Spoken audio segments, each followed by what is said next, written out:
Salam alaikum, bonjour nos téléspectateurs qui nous suivent partout. C'est un plaisir pour nous de vous retrouver comme d'habitude. Tey nag ñu ñëw seeti koo xamante ni ku màgg la koo xamante ni kenn dootu ko présenté ci société bi mais kenn du ko présenté fii ci Sénégal de façon générale mu doon monsieur le maire de la commune de Léona ñu gën koo xamee ci Diomiody Ba mu doon aussi tamit koo xamante ne am na jaar-jaar ci politique am na jaar-jaar aussi tamit boo xamante ne jot na koo def te baax na lool ñun ndaw ñi ñu mën a roy ci jaar-jaar yooyu moo tax nag tey ñu déplacé wu ñëw pour dalal ko xamale ko ñi nga xamante ne mooy ndaw ñi loolu nag boo ko gisee moom moo ñu ko yombalal donc ñu ko ci remercier bu baax a baax donc foofu la ñu jaar nag nuyoo ko en tant que boo xamante ne sunu maam la donc xam naa ne waxtaan bi waxtaan maam la ak sëf lay doon donc dina doon waxtaan bu posé wu incha allah donc di ko nuyu di ko ziar di ko jaajëfal ci nangul bi ñu nangul suñu invitation maam maa ngi lay nuyu. jërëjëf comme ni nga ko waxee rek maa ngi tudd Mamadou Ba Diomiody ma nekk d'abord premier mu nekk maire de la commune de Léona waaye tam ma jiite tam filière oignon bu Sénégal bi poste waaye tam ma nekk membre au conseil collectivité territorial bi ma président Macky Sall la def. donc maam ginnaaw bi ñu la nuyoo bëggoon nañu aussi tamit nga ñëw ci jaar-jaar bi ndaxte avant ngay doon maire ci commune bu Léona ak aussi tamit di la président de la république nommé yooyu yëpp am na jaar-jaar boo jaar ba yegg si foofu donc maam bëggoon nañoo xam fan la maam jaar ba tey mu egg si fi mu egg si nii. waaw maam fi mu jaar mooy avant yëpp dafa jëkk nekk béykat nekk tam sàmmkat waaye tam ndax dama nekk benn doom ci sama yaay. man aw ma mag aw ma rakk ba may juddu tam sama yaay nekk na mag am na juróom fukki at mu soog ma am mu tudde ma tam càmmiñam boo xam ne moo ko yar mooy sama nijaay góor gi Baba Ndiaye Latti sama yaay tudde ma ko waaye sama papa tudde ma Mamadou Ba tam ci ay bokkam kon moo tax ma am ñaari tur yooyu ñu leen di boole saa su ba ma nekk béykat dama doon béy di jaay Ndar Saint-Louis may jaay Saint-Louis ba mu yàgg dama xoolaat nga xam ne li may béy tuuti naa ñëw di jënd li ñuy béy ci biir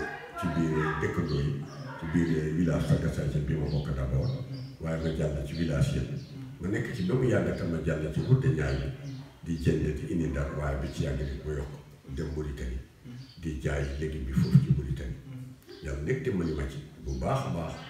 ma am fa nekk yàlla dimbalu yàlla mu dox yàlla dimbali ci man may jaay détail waaye di jël di indi ma teg ay xale yu détail yàlla tam dimbali ma ci waaye nekk mujj ma ci loolu mujj nekk di roy xam nga tam àddina da ngay roy mujj may dem Dakar di li ñu dédouané ba pare aussi ma koy jënd ci ñi ko douané di dédouané ba pare ma koy indi no Mauritanie waaye yëpp jàngal ma yàgg tam ma xam ne tam li ñu dédouané Dakar ba pare kat di ko yóbbu beneen réew jënd ak ñaari fere lay doon ma koy jënd ci commerçant yi may jënd li ñuy wax hors taxe li nga xam ne kenn day ko commandé rek ma indi di ko ñu ko xaddi au lieu li ñuy yóbbu Dakar ñu dédouané ko waaye li ma war a yóbbu Mauritanie ñu bañ ko dédouané ñu jaay ma ko hors taxe ma yóbbu ko Mauritanie dédouané ko yóbbu ko waaye yëpp xam-xam waaye ma yokkaat sama xam-xam gën a topp importateur yi Mauritanie lépp lu ñu di def ma koy jàng di jàng ni di wut ay fournisseurs ci bitim réew dem ambassade yi di laaj ambassade Hollande foofu laa jëkk dem di laaj fournisseurs sur les pommiteurs ñi soog a am licence ren kan ak kan la may leen di contacter yàlla di ma ba ma am ci ay partenaires ñeneen ñi jaay itam meew ci France itam ma leen di contacter ma am ci ay partenaires Maroc ñi jaay nga xam te ñu ngi jaay orange yeeg mandarine yeeg yu mel noonu itam ñooñu itam ma xam leen li nga xam te ne mooy Allemagne itam ñi jaay meew bi ñuy wax rose ak bi ñuy wax liquide yooyu yëpp meew yoo xam ne ma xam leen France tam di ma jaay góor di ma jaay affaire yu bari ma topp mbir mi nekk dama am ci partenaire yàlla dimbali may importe samay pommiteurs yu bari waaye may importe tam meew surufu meew di importe tam beurre di ko indi Mauritanie waaye booba may importe sax farine di indi ciment sax doon naa ko importe di indi Mauritanie yàlla lépp ubbi dimbali ma am partenaire lu baax di ma suñu ma joxee marchandise dañu may mu ñaan 90 jours ma soog a fay waaye sama banque moo may garanti yàlla tam ubbi ma ci am di daal xam ci àddina bi ni macha allah yàlla dimbali ma tabaarakallah ma nekk ci loolu ma juróom-ñaari at juróom-ñetti at sama benn xaritu français moom tam mu xiital ma ci naa dugg ci jën yi ma wut tam frigo yu baax di am licence yu jën yi maa jëkk indi jën Mauritanie Sénégal am licence maa ko jëkk indi loolu tam muy ndam après tam may yóbbu Espagne may yóbbu Italie poisson frais may yóbbu Espagne poisson salé waaye may indi fii tam poisson di jaay ici Sénégal yi yàlla tam ubbi ma ci at ma jël monopole poisson yëpp kenn mënu fa napp jën te jaayloo ma ko loolu tam opportunité boo xam ne vraiment am naa ci xam-xam xam naa ci addina bi ba événement bi amee rek Sénégal mu tëj ba événement bi amee d'accord yàqul naa fa xaalis da yàqul lu ëpp 600 millions ci sama compte waaye nag yooyu yëpp dara waaye fekk na nag léegi na ay kër Dakar tam alhamdulilah li ma yàlla gën a dimbali tabaarakalla léegi-léegi ba nga xam te ni bisi naa Mauritanie mbokk yi famille bi proposé ma naa leen jàppale ci politique ci laa nekk duggee politique ñu taxaw foofu tuuti. donc xam naa ne yéen ñi nga xamante ne yéen a ngi suivre ba léegi pour fàttali leen que ni ñoo ngi dalal li nga xamante ne mooy monsieur le maire gis ngeen jaar-jaar bu am solo bi nga xamante ne wax na ko fi mu doon koo xamante ne yàgg naa taxaw li nga xamante ne mooy réew ndax li ko ñoroon mooy développement ci développement boobu gis ngeen ne pas mal ay pays yoo xamante ne jaar na fi liggéey na ci sous-région bi ba fi nga xamante ne mooy au niveau international bu ñu ko waxee nag mooy pays yu mel ni ay France ak Espagne yooyu yëpp def na fa li nga xamante ne mooy liggéey bu am solo léegi nag ci foofu la ñuy jaar dugg ci li nga xamante ne mooy politique maam bëggoon nañoo xam kañ la initiative dugg ci politique ñëw ci yow. waaw man ba ma ñëwee jógee tam sama benn xaritu mauritanien def ma joxoon 400 hectares ci wàllu defaroo Sénégal waaye ci lu fare ak Mauritanie boo jéggee def bi rek ñëw sama projet yow def ma sama xarit bi wax dëgg yàlla si dara ni sama xarit la jàpp na ci lu bari moo ma jox 400 hectares ma dem foofu di liggéey ba tool yooyu ñoom avant tool yi ñoom sax kaay yu may woo kaay ñëwal politique bi jub na kaay bu ñu rek dama jaay marchandise bi noxto ba ñu bisi. kon donc maam foofu bu ñu fa déggee mooy que population bi ñoo doon revendiquer ñoo doon woo pour nga ñëw jàppale leen ci nga xamante ne mooy ak yooyu kan la woon. waaw boobu mu ngi nekkoon 96 ci nga duggee politique ñu gis ne depuis loolu ba léegi tamit yàlla suturaal na la que ni yaay jiite li nga xamante ne mooy commune bu Léona élection yooyu mos a def gagné na leen lan moo nekkoon secrètement ba tey moom élection bu mu gagné bu mu ñëw gagné ko mais aussi tamit ban complicité nga amoon ak population bi ba tey ñu wóolu la woon jëli la fi nga xamante ne foofu ne woon nga ñëw. waaw xam nga wóolu yëpp mooy lii mooy nit moom première élection kooku moom nit yaa koy defal seen bopp wóolu rek gis la nii rek wóolu la ak sa comportement wóolu rek dugal la waaye élection bu am amaat moom nit moo ko may boppam nag mooy dañ lay xool ci courant bi kat loo ci def ñu xool na dox bi loo ci def ñu xool école yi loo ci def ñu xool dégg yeneen ak piste de production yi ak yeneen loo ci def ci càmbar ci pêche loo ci def loolu ne moo lay may ñu folaat la moo tax depuis 96 ak léegi wax nga ko élection ko fi jaar ak élection bu mu mënti doon rek nun noo ko gañ loolu nekk li ko waral mooy jéem a liggéey bu baax waaw fekk sa question. donc monsieur le maire répondre na question bi donc mu doon loo xamante ne lu am solo la ndaxte loolu day wane que ni monsieur le maire am na base politique fii ci dëkkam loolu nag li la ko may mooy comme ni ko waxee ci liggéey yi nga xamante ne jot nga ko def fii ba ñu wóolu la ndaxte nee nga première élection population bi ñoo lay élire waaye élection yi ciy topp yow yaa koy liggéey donc est-ce que monsieur le maire mën ngaa ñëwaat ñun bu ma juumul pendant 26 ans nga jiite ko su ma juumul donc bu dee damaa juum aussi nga gànti ma nga jiite li nga xamante ne mooy commune bi ci loolu nag gis nañu ay réalisation yoo xamante ne jot nga ko war def est-ce que monsieur le maire yéene bi mu amoon ci commune Léona est-ce que mottali na ko ba léegi ba pare. waaw xam naa ne lu nekk tàmbali nii lu nekk rek ci département yi bu dee ndox bi la bu dee courant bi la bu dee yoon yi la bu dee mbay mi la bu dee napp bi la ak lu mu ci doon rek tàmbali nañ ci xëy na mottale gu ñu nekk waaye tàmbali nañu xam nga Léona tam commune bu rëy la lu mat 127 villages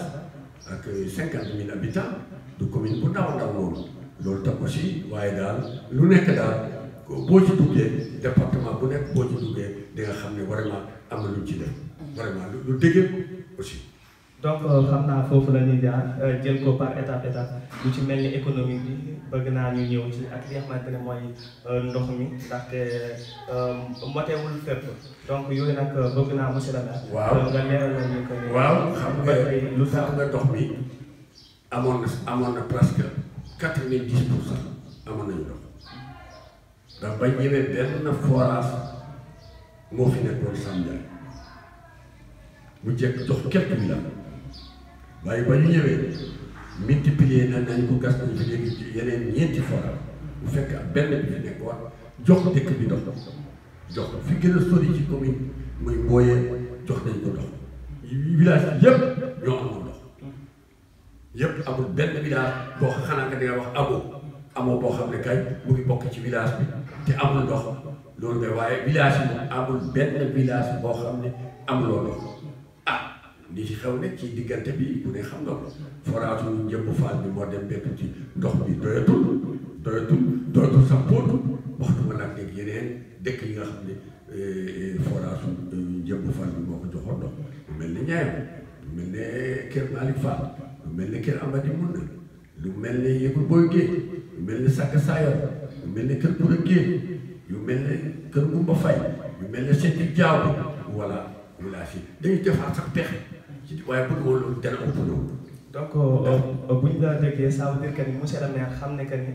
pour l' instant am na foo xamante ne ndox mi dégg mais yan politique léegi ngeen tëral pour ñooñu ñi nga xamante ne jafe-jafe ndox bi ñu am ñu mën a leen déglu. waaw politique bu ñu fi def kay bu gaaw la woon ndax dañu xam ne rek ci saas dañ jël suñu moyen bopp d' abord xaaruñu sax mairie bi nga xam nga ñu ngi ci fin d'année xaaruñu mairie bi ndax fekk na ñu investir loolu commencé lu bari ay engagement ñu jël suñu moyen bopp gas forage bi fii ci Potou defar séddoo bi fi mu nekk nii séddoo bi pare na forage bi pare na li ci des rek mooy apportement Senelec bi moom rek moo des ñu alimenté ndox mi nga xamante ne moo nekk Potou may Potou doole ndax mu jox yeneen village yi comme Ñayam comme yeneen dëkk yi ñu seet fan lay yem ba léegi dañuy essayé xamaguñu fan lay yem doole bi fan lay yem xamaguñu ko waaye en tout cas wóor na man dana am fu mu ci dem. bu demul foofu bu amul feneen rek ñu jéem a gas forage ci booru géej gi ci booru géej gi mooy ne Kër Malick Fall wala Kër Amady Mun ñu gasal fa beneen forage def fa seetlu jéem a puus li ci des ndax mu àggale. donc monsieur le maire bu ñu la déggee ba léegi donc day wane que ci lu yàgg tuuti rek dëkk yi nga xamante ne ñoo ngi doon am jafe-jafe ndox incha allah dina leen déglu donc. waaw waxuñu dana am 100% waaye daal dana am changement waaw dana am changement moom ndax ñu ngi jéem suñu képp lay kattan de changement. est-ce que aussi tamit yéen ngeen di sóoraale que ni population bi day augmenté wu ndaxte boo xoolee dans les années 97 ak léegi day wuute ndaxte am na évolution ci population bi est-ce que loolu aussi tamit bokk ci nga xamante ne tey mooy tax gàllankoor ndox mi di am. waaw déedéet du loolu sax ndax léegi du sax loolu xam nga mën na ñëw bu bañ a doy waaye ñëwul xam nga lu ñëwul moom ñëwul. xam nga mënoon nañu ñëw xam nga sax dañu def pexe man maa mujj jël ay tuyau wut ay tuyau alimenté Ñayam Bali Ñayam Alassane Bargu bi maa jël tuyau alimenté ko Ñayam boobu am ndox jële ko ci forage su jële xar sam maa jëlaat tam sàgg sàccee sam ji alimenté ko forage su Seyeur yu dut ay siwo mu ngi nekkoon Médine indi ko dow indi ko sàgg sàccee yëpp ñu ngi am ndox 100%. li ma la wax moo des ci dëkk yi nga xam ne amuñu ndox te ñu daawoon am ndox waaye daañu def tout pour ñu am ndox soobee ki nga xam ne mooy subhanahu wa taala. donc comme ni nga waxee ñu ñaan yal na yàlla mottali loolu parce que ndox moom dafa bokk ci li xamante ne nit ñi dañ koy yittoo surtout moment bi ñu nekk ndaxte kenn ku ne xam na ne 2019 bi lañ commencé dund li nga xamante ne mooy Covid te nit mënul wax set sans li nga xamante ne mooy ndox ak ñoom seen donc d'après li nga xamante ne monsieur le maire wax na pour mën nañ cee bàyyi xel incha allah donc monsieur le maire dañuy duggaat feneen li mel comme exemple courant bi nga xamante ne yaa ngi ko doon wax est-ce que courant bi am na jafe-jafe fii ci commune bi. waaw courant moom am na jafe-jafe bi mu am mooy ñii am nañu ñii amagul ndax léegi ñun am fi ñu toll pour le moment am na 50 villages yoo xam ne am nañu courant mais léegi def nañu lu jógee 80 wala 70 villages yoo xam ne amagul bu mag ak bu ndaw lañ leen wax voilà yooyu am na waaye itam 50 villages yi am tam góorgóorlu moo fa indi. bariwul commune booy xam ne da nga fekk fa tey 50 villages yu am courant bariwul ci commune yooyu am loolu tey loolu yëpp góorgóorlu moo ko taxaw lii tax ñu am ko ne mooy force état bi mu def ndax am nañu relation ak président de la République. xam naa ne dañuy enseigner ba léegi rek ak monsieur le maire ndaxte ci li nga xamante ne mooy jafe-jafe courant yi lañ ñëwoon ci jafe-jafe courant boobu nag am na leeral yoo xamante ne jot na ko ci indi. mais donc yan projet pour l'instant nga tëral ak sa équipe pour jafe-jafe yooyu même bu jeexul définitivement mën a wàññeeku. waaw comme ni ma la wax rek ci wàllu ndox mi jafe-jafe li ma la ci wax dégg nga ko waaye itam lu ma la wax tam ne boo génnee fii nga dem fii forage bi nekk nga teg sa bopp fii château d'eau bi nekk tam nga teg sa bopp courant bi tam ñu ngi ci at mu nekk nu def courant gis nga ñu ngi defoon daaw ñu ngi def kër Malick Fall kër Amady mun na yegul booy géej sàgg saaya ren ñu ngi def boo demee léegi ñu ngi samp poto ñu ngi def ñeem gabaat de ñu ngi samp poto yi actuellement nii tooguñ voilà kon xam ne rek at mu nekk ci doole commune bi waxuma lu état indi waxuma lu keneen def waaye commune bi rek dina góorgóorlu bi def jox ñaari dëkk courant at mu nekk. donc bu ñu la déggee bu baax a baax ça veut dire que ni effort yooyu commune bi mooy fournir ay propre effort am. pour jàppale population waaw exactement ndax commune bi mooy góorgóorlu dajale lépp lu mu am ci ay moyens mooy ci juuti ci patente ci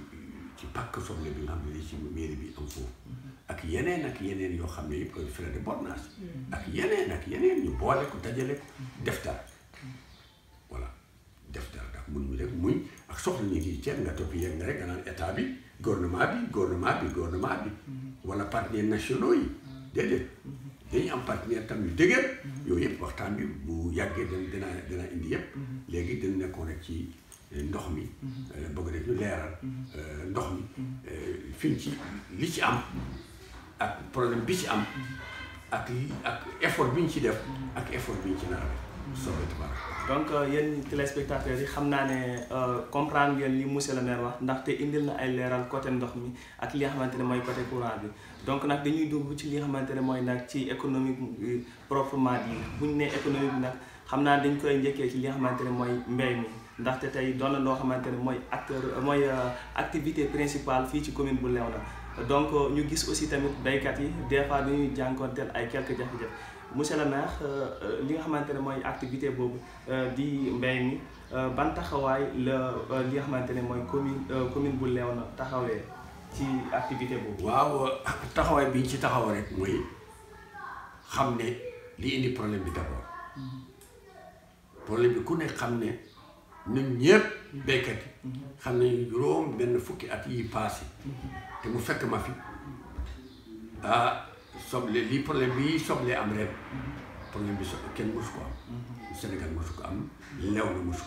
ko jànkoonte te réew mi yëpp Léona rek ndax filière soble bi maa ko jiite Sénégal yi international maa ko jiite mooy président national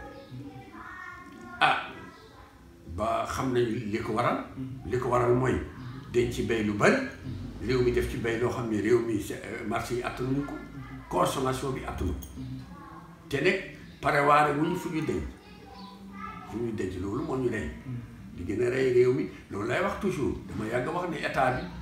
sàggal na côté boobu waaye banque Sénégal yi sàggal nañu côté boobu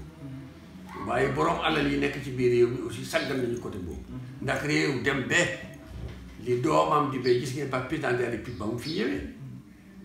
booba soble baa ngi ci 250 000 tonnes la doon am national Sénégal yëpp mu ne yóbbul leen ma ko ba ci 350 000 tonnes tey ñu ngi ci 480 000 tonnes soble moom lay réew mi béy daaw ren xoolaguñu. donc loolu wane que ni def na ay jéego. voilà loolu moo wan ne béykat yi def nañu jéego waaye ñi nga xam te ne mooy état bi lajj na fi waaye banque yi Sénégal yi yore alalu réew mi lajj nañu fi waaye borom alal yi tam yi nekk ci biir réew mi lajj nañu fi ndax Sénégalais homme d'affaires yi mooy commerçant yi mooy UNACOIS ak ñu mel ne ñoom waroon nañu jóg dugg ci lii jéem koo régler ndax lii du yëfi béykat dégg nga du yëfi béykat yëfi commerçant la ak yëfi état la ak yëfi partenaire développement loolu mooy moonu dal nekk lii léegi nekk li nga xam te ne moom la ñu yaakaar moo koy faj mooy am dencukaay yu moderne comme Europe ni ko Hollande di defe Pays-Bas ni ñu koy defe nga xam te ne soble daaw bi ak bu ren bi 15 jours la lay rawal su bii jeexee tey 15 jours yi ci topp danañu ubbi campagne bi nga xam te ne mooy at bi par exemple voilà loolu nekk mu nekk lu dëgër loo xam ne tubaab lii loolu ne moo ñu manqué béy nañu lu loo ndax gis nga te ci gis nga boobu bu ñu jeexalee rek dañuy indi soble bitim réew te lépp day yàqu jeexul dafa yàqu lu yàqu nekk boo ko bëggee aar dangay am dencukaay boobu nekk moo ñu manqué ndax dafa am agro li ñu wooye agro business ñoo ñëw ci réew béy lu yaatu 500 hectares 1000 hectares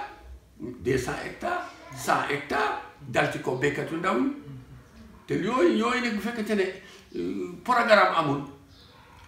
état réglé wu ko amul fu ñu denc problème donc foofu ça veut dire que ni foofu taxawaay état bi la. pour mu jàppale ñi nga xamante ne waaw état ngi ci mais itam ba tey du carrément du état war na ci dugal loxo pousse banque yi pousse ñeneen parti développement yi ba ñu dugal ci seen loxo ndax état maa waxoon béy leen béy nañu ëpp na tey léegi ëpp na 500 000 tonnes ëpp na 600 000 tonnes lu bari day yàqu kenn mënu ko jaayandoo ci 7 mois ci 8 mois day yàqu voilà lii moo dal béykat yi waaye lii aussi moo dal état Sénégal waaye lii aussi moo dal banque yi waaye itam lii aussi moo dal fédération commerçante yi nga xam te ne ñoo nekk ci biir. waaw ba léegi pour fàttali leen rek ñoo ngi ci seen émission actu politique ku ne actu politique amaana di nga dugg ci politique bi mais avant loolu dina am loo xamante ne lu ko jiitu la mooy coono askan wi bëgg nañ ci di ñëw te aussi tey ñu dalal ki nga xamante ne mooy monsieur le maire rek pour ñi nga xamante ne peut-être ñuy soog a dab donc monsieur le maire wax nga lu am solo ci côté boobu léegi nag concernant li nga xamante ne mooy béykat yi gis nañ que ni mbéy maa ngi gën a modernisé wu tey am na ñoo xamante ne amaana amuñu doole boo xamante ne tey dinañu mën a am ay solaire dinañu mën a am tey accès ci ndox mi tey ñooñu tey est-ce que commune bi am na lu mu leen waajal pour jàppale leen ci wala ay partenariats yoo xamante ne am ngeen pour jàppale ñi nga xamante ne amaguñu li nga xamante ne mooy ay solaire rek yu demee noonu. waaw toujours mais problème bi aussi mooy remboursement bi xam nga man daje naa président de la République Milan Italie fekk dafa doon def tournée yàlla man bi ma fay dem mission sama mission boobu yàlla def ñuy daje ma recevoir yàlla def ma nekk président ñaari mbir yi bëgg naa nga taxaw ci président ñaay bi jàppaleel route de ñaay bi ba mu am ndax kat Senghor waxoon na ko moo ko jëkk wax gaa yi tiital ko mu doon ba Abdoulaye Wade ñëwee tabarakallah ba Abdou Diouf ñëwee gaa yi tiital mu doon Abdoulaye Wade noonu yow tey ñëw na say bokk rek ñoo nekk ci route de ñaay bi góorgóorlu ba route de ñaay bii mu dem ñaareel bi waa ñaay bi jàppale leen ci li ñuy béy jàppale béykat ba léegi ñu ngi gas teenu seyaa di jukki ay siwo loolu war na jeex ci réew jàppale leen mu ne Doudou Ka mooy Doudou Ka mu woo Doudou Ka. mu ñëw ci beneen hôtel mu téléphoné ko ñu ñëw gars yi woo ko mu ñëw. fekk mu ne ko Doudou garanti jam garanti ko 4 milliards force ñu jàppale béykatu ñaay bi yépp ñu jàppale leen waaye nu ñu def dama jël rek 150 millions def ko ay matériel 10 solaire Mboro diwaan Mboro bi 10 solaire Potou 10 solaire département Podor waaye ba léegi te itam da nga koy jël day la lebal kenn ku nekk 5 millions moom la ñu jox xaalis waaye du xaalis ndax amu ci kenn ku jot dërëm lépp matériel dañu la jox 2 millions mooy solaire 12 panneaux ànd ak complet jox la tuyau jox la jiw jox la engrais jox la li ngay labourer lépp ci 5 millions yi la nga fay ko juróomi at 5 ans mais ba léegi période bi ñaari at lañu fayagum ñaari séance ñu ngi nii passé daaw kenn fayu ren kenn fayu est-ce que lii nit mën na ci continuer ah beneen tam ñëw na indi nañu tam yeneen solaire yu yem 6 panneaux la moom itam 3 ans ñetti at la payable loolu aussi 80 000 la 180 000 la ñu laaj pour ñu installer la nga koy fay fii ak ñetti at loolu tam mu ngi ci terrain waaye daal rembourser bor yi mooy aussi problème ndax léegi kenn mayewul kenn sarkiwul lépp la ñuy def te nekk atti bor fay. donc foofu bu ñu fa déggee baax a baax mooy que ni population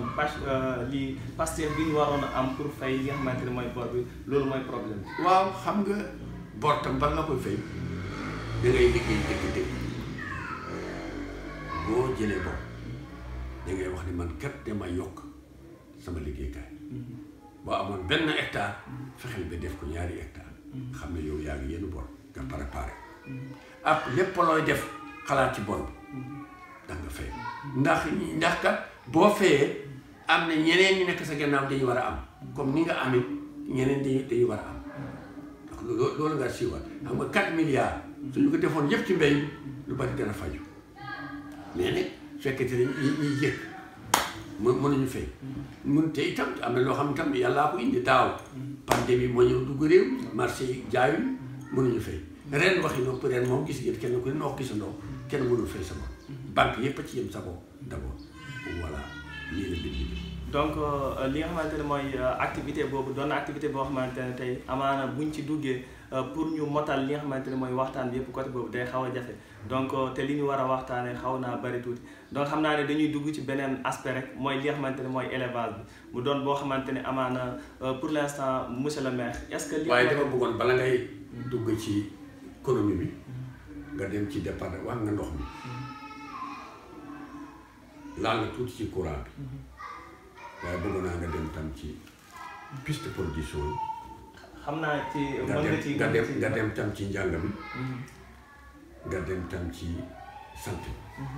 xam naa après ñu mujjee kii bi looloo gënoon. donc xam naa comme ni nga ko waxee parce que mooy suñu invité ndaxte tamit mag la te aussi tamit suñu maam la donc dañ koy nangul li nga xamante ne loolu la ñu digal donc foo bëggoon tey monsieur le maire ñu dem fa. waaw man de santé bi bëgg naa ñu dem ci santé bi. donc ba ma ñëwee 96 benn poste santé laa fekk. yóbbu naa ko tey juróom-benn te ñu ngi préparé juróom-ñaareel ndax loolu tam du jéego yow laa koy laaj benn poste santé bu amoon te loo xam ne presque 50 000 habitants 127 villages xam nga lii tax ma gën a poussé santé bi mooy dama mos jóge mu Mauritanie ñëw fi fekk juróom-ñaari xale dañu choléra yu nekk lew na ma ñëw ci infirmier bi ma ne ko waaye ñii nekk ci biir ci moom loo ci xalaat mu ne ma ñii de aw ma fu ma leen dugal ma ne rek lii rek mooy sa tontu ak man aw ma fu ma leen dugal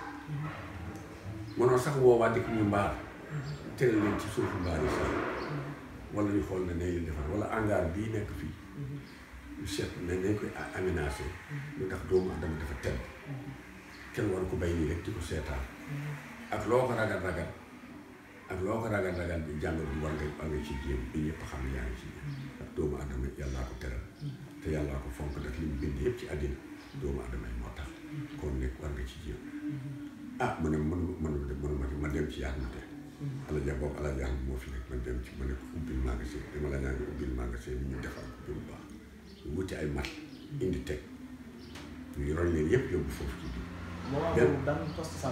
benn bu lew na bii rek moom rek moo fi jamono boobu léegi nag moo tax ba ñu nekkee président comité daal li ñu def rek jox doole santé bi barakal gis nga te juróom benn poste santé jële xaar Samb Séyar Medina Colom lew na Potou Sagasar ci est-ce que poste santé yooyu aussi tamit ni nga leen war a gunge est-ce que matériel yi mate na côté boobu. pourquoi amuñu ko matériel nekk poste santé la poste santé du hôpital bu mag poste santé du centre de santé poste santé da ngay liggéeyante ak district waaye lii poste santé war am yëpp am nañu bu dee garab ñu ngi leen jox dotation garab bokki démb rek lañu leen jox dotation 4 millions garab kese bokki démb rek kenn ku ne am nga sa wàll. donc bu ñu fa déggee case santé ni ñu ci am moo nekk na 39 case de santé àgg na 39 te li ñu fekkoon mooy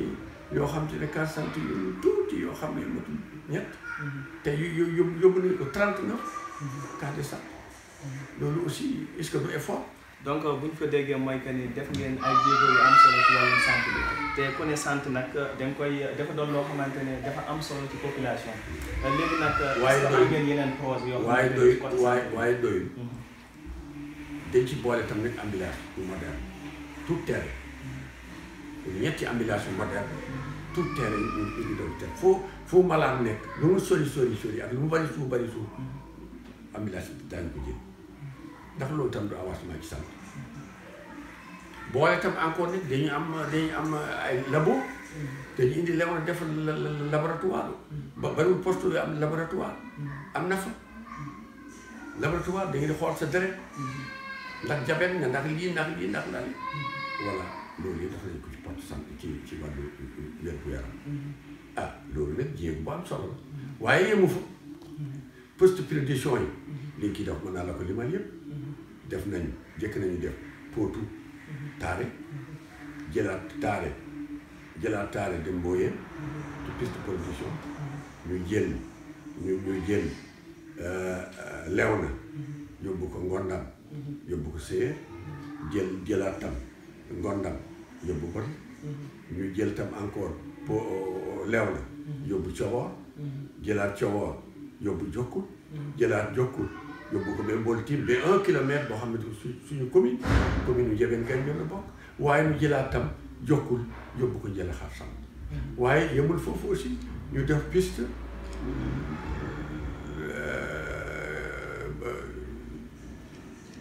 Njëmbu Fall waaye ba tey yemul foofu de jël nañu tam Potou complètement bégal dam ci village yu bari la jaar waaye sax man yaakaar naa itam yemul foofu bokki démb lañu pare ak Potou Ndar Daagu makk bor ma dikke Potou yëgul mbooyo kër kura jéeri léegi mu tàmbali fii ak une semaine mu tàmbali voilà lii def nañ ko ci ay piste loolu nekk nekkul aussi lu ndaw ci piste yooyu xam naa ne ci foofu laay jaar dugg ci beneen boo xamante ne mooy boo xamante ne 3 kilomètres la te mooy bi nga xamante ne mooy Ñeem ak Potou ndaxte gis nañu Ñeem activité bu am solo dafa doon am di pêche mi te pêche boobu ñu gis ni que li ko gàllankoor yoon bi ci la bokk est-ce que moom aussi tamit jotul tamit ñu sóoraale ko ci piste yi nga xamante ne moom la ñuy waaw waaye xam nga bul jaawale li bokk ak li bokkul xam nga ni ñun ak lu ñu mon li ñu mon rek wax ko kilifa yi toujours moom fi ñëwee wax nañu ko ci keer ba mu inauguré keer de pêche bi ba mu ñëwee fii ci pàcc soble bi wax nañu ko ba mu ñëwee Ngufat wax nañu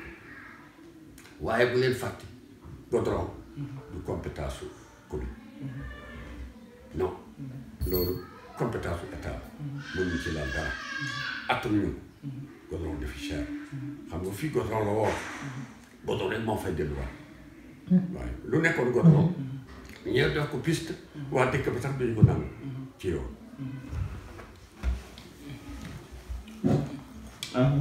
waa dëkk bi sax duñu nangu lu mel noonu moo tax ne bu leen jaawale comme li ñu mën yëpp def nañu bu yàggu rek kenn Momar Sarr bi ma lay wax nii président ba mu ne ma dinaa def dara ci soble bi jox na ministère du commerce 2 milliards mu ne ko wutal partenaire yoo xam ne dañu am 10 milliards ñu jàpp ci magasin yoo xam ne moderne yu ñu mën a defal soble li ma lay wax rek mooy ñu gën rek góorgóorlu li ñu nar a yokk ci poste santé yi suñu yéene mooy Léona nekk centre de santé Léona ci boppam ñu soppi ko centre de santé médecin yi am médecin yi fay voilà loolu lañ bëgg yokk ci santé bi gënaat nekk xoolaat ndax ba tey doyul ndax réew bu nekkee 50,000 habitants mooy commune Léona tey wax ne juróomi junni yu nekk war na am poste santé waaw kon ne ba léegi poste santé yi doyul kon ba tey doyul kon fukki poste moo war a nekk Léona ci condition bi nga xam te ne moom la organisation mondiale de la santé loolu la tëral ci àddina waaw. gis nañ comme ni nga ko waxee ndaxte li nga xamante ne mooy côté piste yooyu wax nga que ne dëkk yu bëri war nañoo mën a xaar li nga xamante ne mooy seen ay yoo xamante ne foofu la ñu war a mën a jaar pour accéder ci dëkk yooyu dina doon loo xamante ne incha allah travaux yi yee ngi ci donc doon loo xamante ne lu am solo la te aussi tamit xam naa ne exclusivité la pour ñun la donc xam naa dañuy dugg ci li nga xamante ne aussi tamit daf mel ni ñëwal na la mooy ci wàllum njàng mi ban taxawaay la mairie bi def ci njàng mi. waaw njàng mi itam soxal nañu bañ ñëwee fii juróomi école lañu fekkoon fii yóbbu nañu ko tey 60 primaire waaye CMI nekkoon na fi ñett waaye lycée moderne mu ngi ci dëkk bi loolu aussi jéegu bu am solo xanaa kay nit ñi gën a góoru ko ci njàng mi soo gisee tey nag groupe bu mel ni yéen ñu soppi fi kër xaramu dëkk bi njàng mee tax xëy na seen mag yi jiitu ak seen papa yi jiitu ni ngeen xarañe ak ni ngeen teel a xarañe xëy na loolu njàng moo ko def loolu nag moom ba ma ñëwee Léona de boobu gars yi rek dañu jël quelques écoles rek yemale ko seen biir arrêté ko foofu man ma ñëw yàqale ko ruq bu ne lu door fa école bay bokki dem ba rek créé nañu Diamaguène créé nañu Diamaguène jàngalekat mu nga fa créé nañu abri provisoire la rek créé nañu koñ jàngalekat dem na fa ak feneen waaye bi léegi ñu ngi yokk kon nekk ngeen xam ne daal njàng mi bay nañu ko xel te itam liñ ci def ñi fi jiitu woon defuñu woon lu mel noonu. donc monsieur le maire ba léegi xam naa dañuy continuer débat bi est-ce que balaa ñuy continuer waat yoon bi ñu jëloon est-ce que am na loo xamante ne aussi tamit bëgg nga ñu ñëwaat ci lu demee ne naan. waaw man li ma gënoon bëgg rek toujours lu gën a laalaat politique bi bu baax ndax tam yemul foofu xam nga lii gën a nekk xereñ ci commune mooy partenaire développement ndax fekkee da nga yaakaar état kese soo yeboo nga wàcc sa jaaj nga xam ne doo def lu bari fi ñu gën a góorgóorloo mooy partenaire développement donc bëggoon naa ñëw ci côté boobu aussi tamit est-ce que tey am ngeen ay partenaires yoo xam bien sûr ñoo ngi leen di jàppale. fii mu nekk nii rek ren léegi li mujj ñu laa lay wax ñu ngi suñu partenaire ci Belgique union de bu Belgique mu ngi ñu jàppale 20 millions mu ngi defar dara lu lew dara moderne bëgg naa benn bés nga dem visité donc léegi mu pare li des lu tuuti la.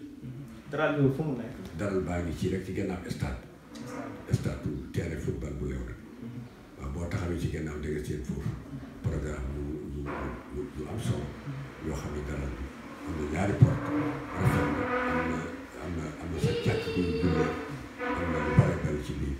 macha allah. donc loolu partenaire union de ville bu Belgique mooy association comme AUMS ni association maire yu Sénégal yi def association Belgique tamit lay def ak kuréel boobu moo ñu jàppale juróomi at yi mu jëm moo tàmbalee loolu te mu ngi ci tàmbali encore suñu coopération ak Namir commune bu Astière itam indi nañ fi ren moom itam 20 millions wala nañu dëkk yu bëri Samba Saye 1 Samba Saye 3 Samba Saye 2 ak tam ay dëkk yu mag yu nekkoon ci dow 2 yóbbu nañ fa alimenté nañ ko ndox maa ngay sotti foofu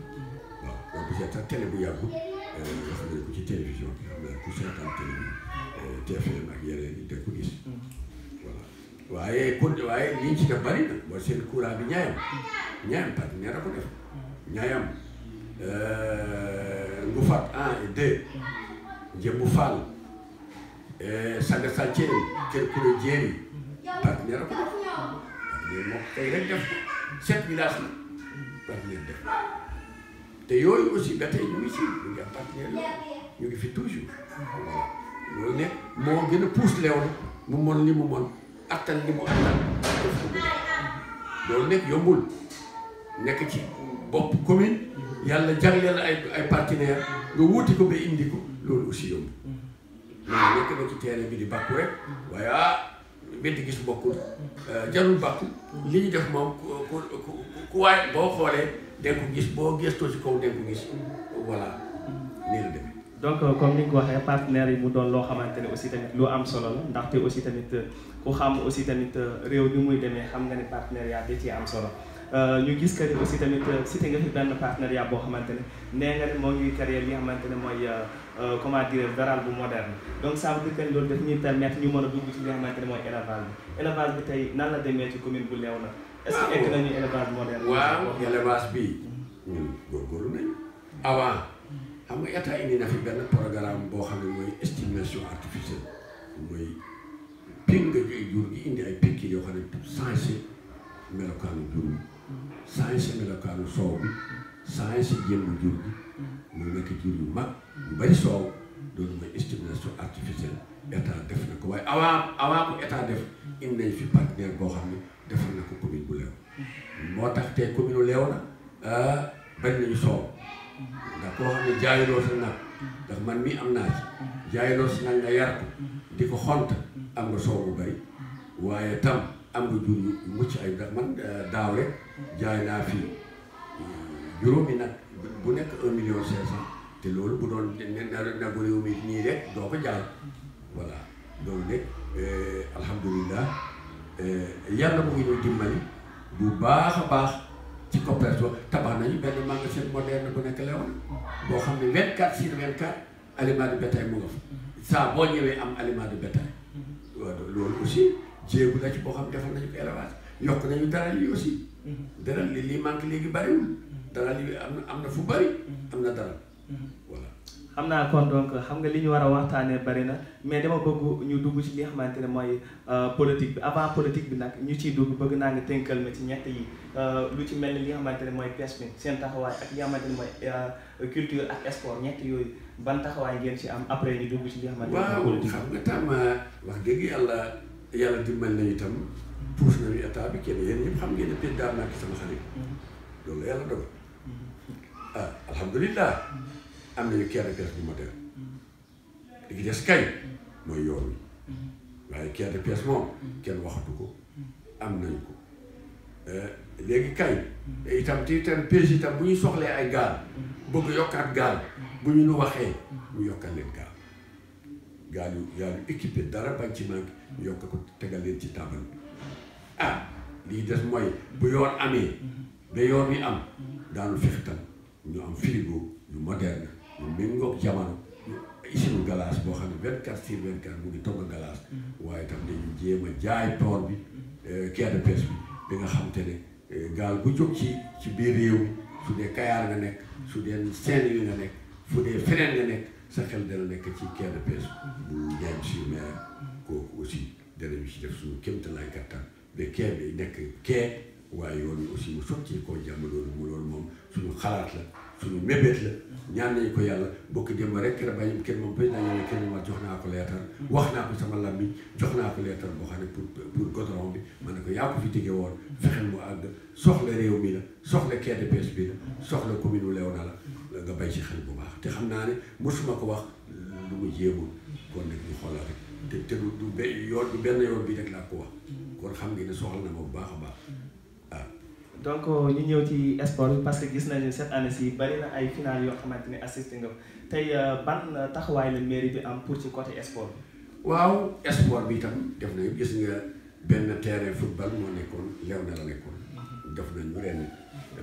beneen terrain pour loolu ci jéegu la xale yi tam wax nañu ne am nañu côté yu bari yoo xam ne wax nañu dañu bëgg terrain loolu nag tam bay nañu xel incha allah loolu tam suñu programme bi ñëw ci lañ ko boole terrain yi am tam bëgg nañ leen moderne ndax wax naa ministère bu sport muy ba waxtaan nañu ak moom danañu may tàmbali ñu benn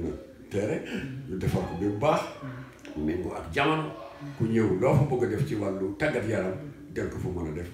loolu nekk itam suñu xel muy ci daal demee ba ministère yaakaar fi indi benn terrain football bu yànj foo tollu seen ko foo tollu gis lumière yi loolu itam dina nekk fierté ci doomu Léona yi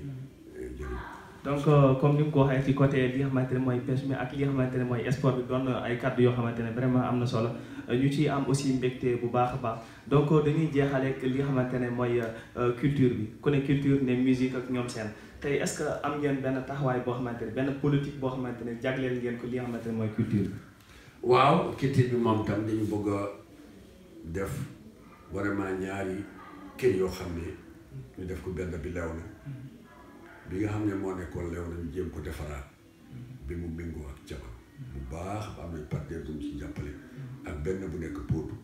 boo xam ne loo ci bëgg a def rek ci wàllu culture daa ko mën a def su fekkee jàngala fekkente ne waxtaan la fekkente ne leneen ak leneen la yëpp daa ko mën a def ci kër yooyu indi fa ay matériel yu mucc ayib itam jéem tam aussi aada yeeg cosaan yi tabax benn kër boo xam ne tam aada yeeg cosaan yi daañu fa mën a denc luy aada réew mi luy aada nit ñi luy cosaanu nit yi lan moo fi amoon démb te amatu fi tey ak fan la ñu jëm ak lan moo gën ak lan ñu yokk nga xam te ne fii bari na ay artistes yooyu tam ñu jéem leen a jàppale dañu mën a moderne mbir mi ba mu gën a avancé bu baax a baax a baax loolu suñu xalaat la bu baax macha allah. donc di leen fàttali ba léegi rek ñoo ngi ànd ak ki nga xamante ne mooy monsieur le maire Mamadou Ba donc aussi tamit waxtaane nañu tey li nga xamante ne mooy ay points yu bari léegi nag xam naa ne dañuy dugg ci li nga xamante ne mooy point bu mag bi foofu nag day dépôt li nga xamante ne mooy turu émission bi di actu politique mu doon actualité politique ku xam ne cette année ci ñu nekk dafa doon année électorale mu doon koo xamante ne aussi tamit candidat la ci candidat yu commune bu Léona donc monsieur le maire gis nañu que ne cette année dañoo nekk ci année électorale donc ban taxawaay ngeen taxawee pour l'instant. waaw taxawaay bi ñu taxawee mooy bii doon taxaw rek. xam te ne saa bu ñu commencé taxaw yàlla dimbali ñu jot commune bi taxawaay boobu la ñu taxaw. te ñu ngi espère bien yàlla dinañu dimbali ndax ne nit ñi xame nañu ku mën ak ku mënul. ku mën a wut ak ku mënul wut ku mën a puus mu ñëw ak koo xam ne wax rek la moom nit ñi xam nañu yooyu voilà xam nañu sàmm waaye xam nañu dem waaw lii daal mooy première sama kàddu waaye bi ci kanam donc gis nañu que ne élection bi léegi ci lu yàggatu rek incha allah dans 2 mois dinañu commencé li nga xamante ne mooy campagne ak ñoom seen léegi nag monsieur le maire est-ce que loolu tey yaa ngi koy waajal comme ak sa équipe te aussi tamit gis nañu que ne cette année ci commune bu Léona am na ay candidats yoo xamante ne tey ñoom nga nar a jàkkaarloo léegi nag loolu nan nga gisee évolution boobu jeunesse bi ñëw ci arène politique bi. waaw loolu am na waaye jeunesse bi aussi dofuñu wala am na ñoo xam ne dofuñu ndax jeunesse tam boo ko liggéeyalee li ma leen liggéeyal ñu teg ci seen bët yaakaar naa war nañu ko jaawale ak wax kese wax yi fi doon am démb ak bokki démb xam nga ay wax kese la woon ñu tey tam ne ñu jàkkaloo koo xam ni département bu ne laal na ci ñu gisal seen bopp waaw ah léegi nag xam nga man dama tàggoo dama woote ñeem sa kër woo population tous les chefs de village tous les responsables des femmes et des jeunes wax leen ne man kat nañ seet sonn naa léegi mag la def yàgg naa ci ñu bëggoon rek léegi ñu seet benn xale jàppale ko wala ku yaakaar ne moomoon ñu ñëpp ñu ànd jàppale ko mu jàll ñu ne ma du fi dal xëy na yaa nga fa wala sa beneen natt nga mu nga foofu voilà loolu nekk moo tax ma soow ah kon nag bu ma population leew na waxee lii ma ne naa dolliwaat beneen mandat xool loolu nag ah duñu ko mandat ba wala suñu population sensé nag duñu ko caaxaan campagne dëgg la ñuy def décembre di ci dem dëgg ne te xam naa ni xam ngeen kama commencé nañu waaye àggaleegu waaye daal ku ñu dëkk daal ak ku mën doon bakk nga njaay waaw loolu moom mu leer donc buñ ko déggee bu baax ça veut dire que monsieur le maire population bi tey ñoo ko wóoluwaat ba tey ñoo ko ne na doon seen candidat donc mu doon loo xamante ne aussi tamit am na solo donc ñu gis ne que ni comme ni nga ko waxee bari na ñoo xamante ne tey ñoo ngi ci arène politique bi nar a jàkkaarloog yow tey ñu nar a dem ci li nga xamante ne mooy élection yi tey amaana yow ban message ngay lancer population bi pour ñu bañ a def li nga xamante ne mooy côté mauvais choix. non li ma leen di wax rek mooy defe naa ni sax wax naa leen ko ba pare ndax ku ne dégg ma ci rukk yëpp ndax final rek li ma ci def bari na defe naa li ma ci def kenn defu ko li ma dem wax ak nit ñi aussi sama gars yi di dem di wax aussi bari na waaye soit moom kenn ku ne yaay xool boo nekkee amee xel jarul sax ñu lay wax yaay xool leew na démb nu mu meloo ak leew na li mu mel tey ak tam nun ba nu fi ñëwee ak léegi lan la nu fi yàqal nii nga ne lii nga yàq lii nga sonali nit ki kii nga jàppale kii nga yàqal mu leer waaye tam boo itam nga xam ne ndax kenn ku nekk li nu indi si biir commune moom kenn ku nekk teg nga sa bët fas yi la nekk yokk te ba léegi seet yaa ngi dem ba fi mu nekk nii waaye voilà ndax ku dem tey ñeem gabaar gis poto yi dem diggante gabaar di ñeem gabaar ñu ngi samp poto yi ñu ngi si biir pootu ndax daagu màkk man ma dikk pare na ñu ngi préparé léegi altine bi danañu commencé pootu yëgul mbooy géej kër Kouré Jéeri voilà te itam ñu ngi ci département yi. donc ma ñëwaat ba léegi rek ci côté li nga xamante ne mooy campagne bi ndaxte campagne bi comme ni ma la ko waxee sànq rek dina doon loo xamante ne aussi tamit dina doon lu am solo ci lii bi ndaxte gis nañu que ni élection bi commencé na tàng au niveau national tey ban message ngay lancé li nga xamante ne mooy peut-être mooy sa opposant yi ñi nga xamante ne tey ñoom nga war a dajal ci terrain bi tey ban message de paix boo xamante ne nga leen di lancé côté boobu. waaw man li may wax rek politique la waaye am na ci yenn yoo xam ne bokku ci politique moom politique la rek wutal gañ ak ku mënti doon lii la ci dugal mooy bëgg a gañ bu fi seet waaye bu ko seete ne ci ay yatak ay jaase saaga mooy indi xeex ndax ñun moom ñaa boo ko waxee lu ko neexu rek léegi bu yàgg ngeen xeex dégg surtout ne xam ngeen suñu commune yoo bari ay pël te pël rek bëggul ku ko yàq kon nag ñu moytu rek kenn bañ a saaga sa morom kenn bañ a wax sa morom loo xam ne da ngay xaw ni suturaal loolu aussi jaadu voilà man daal li may def mooy campagne rek danaa campagne nit waxuma xeex nit waaye danaa campagne bu baax pour dagaan baatu askan kooku moom duma ko kafe duma ko caaxaane danaa ki def sama kéemtalaay kattan lu mu jaar tam danaa ko jël. donc bu ñu la déggee bu baax ça veut dire que ni monsieur le maire mu ngi pare li nga xamante ne mooy campagne. bu baax a baax doon campagne boo xamante ne ànd ak nit Benno Bokk Yaakaar. donc foofu bëggoon naa fa ñëw dafa mel ne yow la ñu. waaw man mooy mandataire Benno Bokk Yaakaar. ci commune bu Léona. donc mu doon loo xamante ne aussi am na solo ndaxte moom la Benno Bokk Yaakaar wóolu ba tabak fi nga xamante ne mooy commune bu Léona donc ñu nar a dem ci ay élections yoo xamante ne gis nañu que ne yàgg nañ leen reporté ndaxte depuis bu ma juumul depuis 2014 élection amul donc loolu aussi tamit est-ce que doonul loo xamante ne tamit peut-être li nga gis opposants yi nga gis ñu bari nii est-ce que doonul loo xamante ne moo ko favoriser. déedéet loolu moom du sax loolu xam nga moom ki bëgg a opposé moom yàgg na ci xalaat loolu xam nañu ko sax ñun yàgg nañ xam nga loolu ñun yàgg nañ leen jéem ni ñu ngi ci terrain bi di wax ndax xam nga fii moom loo fi jëm rek dana accès ci moom loo fi jëm rek jëw loo boo jëwee daaw ak daawaati jéem loo fi jëw rek dana accès ci moom donc yooyu yëpp ñun war nañ ay opposants yu yàgg waaw opposants yu yàgg. donc comme ni ñu ko waxee xam naa duñu wax politique au niveau sunu commune ba pare aussi tamit duñu wax au niveau national gis nañu que ni bari na parti yoo xamante ne tey forcément ndaxte kilifa nga nit koo xamante ne aussi tamit nit ku màgg nga ci réew mi donc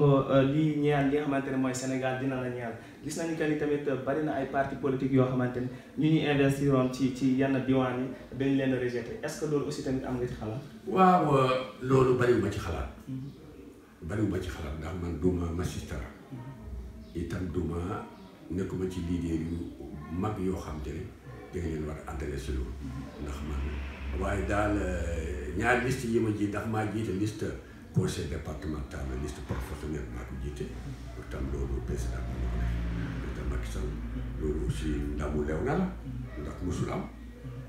ci conseil départemental. bëgg naa ñu ñëw foofu tey ban confiance le président am ci yow tey ba mën laa jagleel yu mel noonu. waaw président li ma am ci man loolu def naa ñu bari am ci man ndax nit moom fekkente ne ay bokkam ay xaritam ay militant doomi leew nay ñu si gën a bari ñu ngi ma bay xel kooku ne ku mel noonu jar na bay xel kooku moom ku mel noonu ku nekk boo gisee bay xel loolu rek la du leneen. donc monsieur le maire donc gis nañ que ne élection yi doon na élection boo xamante ne ni mu commencé jàpp nañu que ne dinañ ko def ak jàmm incha allah. mais noonu man de loolu laa ko bëgg man de nga xam te ne maay maire Léona ak teel li ma bëgg mooy jàmm rek am lew waaw feneen nit moom wóolu wax dëgg yàlla ndax am na fa commencé am ay mbir te fekkuma ko yëguma ko te ñaanuma ko yàlla ci itam te bëgguma mu yaatu. voilà kon ku nekk daal maa ngi koy ñaan ak commune bu mu nekk ku nekk buy indi violence. est-ce que jàpp nga ni que ni élection yi tey ñu nar a def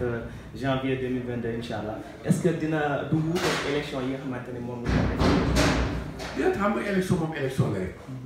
élection moom ñun mosuñu bañ a am candidat. mosut am xam nga loolu ku mosul am candidat la ñuy wax loolu. waaye toujours ak ngi am candidat toujours. kon nekk loolu yàgg na fi moom boo bëggee rek am ñeneen ñu bëgg loolu moom macha allah suñu xel ñu ci daal bu baax. donc dañuy ñëwaat ci li nga xamante ne mooy rek ci sa appartenance politique ndaxte ñàkkul aussi tamit monsieur le maire après population bi nga xamante ne tey ñoo la inspiré ba nga ñëw ci politique bi nga ñëwee ban parti politique fii ci Sénégal moo la njëkk dawal. waaw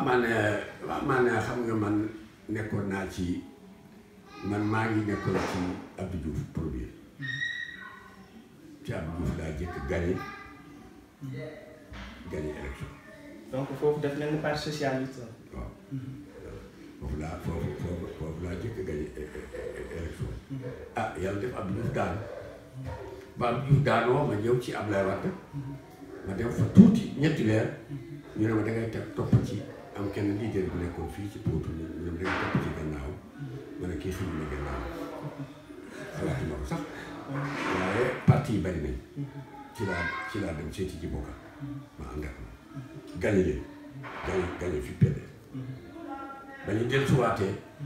ba ñu fekk ci bokka dem na ci Ablaye Wade waa PDS investisseur ma fii ma gañe loolu tam nekk loolu ba mu amee tam ba ji bokkaa ñëw ma dem kiram waxtaan ak moom benn bés fekkee am na lu ma gént ni ma gént woon Abdou Diouf gént naa ko ak moom ma dem kiram ma ne ko élection yii de yaa koy gañ waaye man de élection yii di ñëw duma ànd ak yow waaye bii di ñëw deuxième tour bi yow lay jàppal ñu waxtaan ci benn góor ma ne mu ne lu tax doo ma jàpp ma ne ko sa politique boo xëyee wuti nit ki dañ yaakaar ne da nga doog waaye dama lay wan ne danaa gagné leew na ci PDS ba pare deuxième tour ma jàpp leen nga gagné waaye réew moom yaa koy jiit keroog amul dërëm amul woon xaalis waaye fexe na ba jox ma 300 000 ndax boobu opposant la amul woon xaalis waaye wut na képp ba jox ma 300 000 laaj ma ko woon kon ne mooy loolu di ma la wax nekk naa ak Abdou Diouf tuuti nekk naa ak Ablaye Wade ba tey ma ñëw ci Macky Sall nii laa ñëwee ci Macky Sall. donc doon na ay kàddu yoo xamante ne am na solo trop ndaxte gis nañu que ne aussi tamit moom monsieur le maire doon na koo xamante ne vraiment d'après li mu fi annoncé xam nañu que ni ku màgg la ci politique aussi doon na koo xamante ne aussi tamit kenn dootul naataamle li xamante ne mooy taxawaayam ak jaar-jaaram fii ci mim réew buy Sénégal. donc nag foofu la ñuy jaar ndaxte olof day faral di wax naan lu duuf ci nag bi xëjul ci cin bi waaye jàpp naa que ni lu ëppoon solo ci nag mi jot nañ koo def ci cin li donc nag dañuy ñëw rek tàggatoo ak moom ndaxte waxtaan bi bëggoon nañ mu gën a yaatu waaye lépp loo gis tamit ab temps lay doon moom tamit dafa am yeneen ay activités yoo xamante ni ñoo ngi koy xaar ndaxte pour l'instant sax mën naa ne dañoo jël lu bari ci temps donc ñu ko ci remercier bu baax a baax mais monsieur le maire est-ce que tey am na loo xamante ne bëgg nga koo wax te ñun amaana laaj ñu la wala loo xamante ne bëgg nga koo wax population bu Léona. waaw lu bari dee wax nañu wax dëgg yàlla lu bari laal nañu ko bëggoon naa ko wax te laal nañu ko xanaa rek ñu tàggatoo rek ci comme ni nga ko waxee rek ñu góorgóorlu ñun ñëpp képp koo xam daal opposant nga ci biir commune yi bëgg a jàmm wutal jàmm yàlla na jàmm rek yàlla na jàmm fekk si ñun ñëpp man ak keneen kan ku ne sàkkul jàmm ndax ne Léona jàmm rek moo ko ji waaw walla jàmm rek a ko ji te population bi yëpp loolu lañu soxla nit ñi lu population soxla loolu nga war a def te loolu jig moo jig tam population bi kon jàmm daal maa ngi ñaan kenn ku nekk na nga ko sàkku na nga ko wut ndax ni comme que baatu askan bi ngay dagaar boo leen indi la yenn yi léegi ñu gën la ñu bàyyi la ci teer kon ñun yëpp nañu ànd bëgg jàmm voilà maa ngi leen nuyu baax rek di la gërëm. donc merci beaucoup monsieur le maire vraiment amoon nañu mbégte bu baax a baax dalal ko ci suñu émission Actu Politique mu doon koo xamante ne aussi tamit ci salon d'honneur am la ñu dalalee mu doon loo xamante ne aussi vraiment ñun mbégte lañ ci am en tant que ay ndaw yoo xamante ne dañuy soog a débuter li nga xamante ne mooy